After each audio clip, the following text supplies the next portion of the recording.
বাসায় বসে খুবই অল্প উপকরণ দিয়ে আপনিও কিন্তু এমন সুন্দর একটা দুল বানিয়ে নিতে পারেন। যেমন আমি ওষুধের একটা প্যাকেট দিয়ে কিন্তু এত সুন্দর একটা দুল বানিয়ে ফেলেছি। দুলের যে বেসটা হবে সেটার মাপ আমি আপনাদের বলে দিচ্ছি না, কারণ এখানে অনেকে ছোট দুল পছন্দ করবে, অনেকে একটু বড় সাইজের দুল পছন্দ করবে। এই জন্য যে যার মন মতো কিন্তু মাপটা দিয়ে নিতে পারবেন। এরপর আপনারা চাইলে আমার মতো এভাবে সেলাইও করে নিতে পারেন, অথবা কিন্তু আঠা ইউজ করতে পারেন।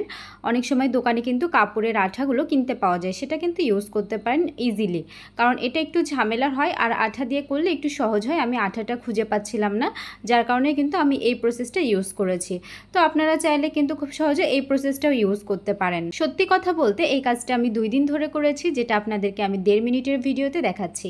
তো কোনো কাজকেই কিন্তু সহজ ভাবা উচিত নয়। অবশ্যই কাজটা করার আগে এমন একটা প্রিপারেশন নিয়ে আসবেন যে আমাকে কাজটা ধৈর্য সহকারে করতে হবে, তাহলে আউটপুটটা সুন্দর হবে। আর হোমমেড জুয়েলারির একটা সুবিধা হলো আপনি যে কোনো কালার নিজের ইচ্ছা মতো কাস্টমাইজ করে নিতে পারছেন। অনেক সময় দেখা যায় বাজারে সেই কালারের জুয়েলারিটা পাওয়া সম্ভব হয় না যেটা আপনি চাচ্ছেন, যেটা আপনার ড্রেসের সাথে ম্যাচ করছে।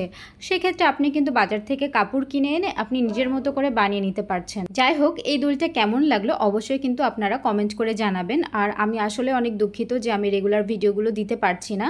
আমি অবশ্যই চেষ্টা করছি, কিন্তু আসলে সম্ভব হচ্ছে না। না হলে আমারও ইচ্ছা করে যে আমি আগের মতো রেগুলার ভিডিওগুলো দিই। সবাইকে পাশে থাকার জন্য অনেক ধন্যবাদ।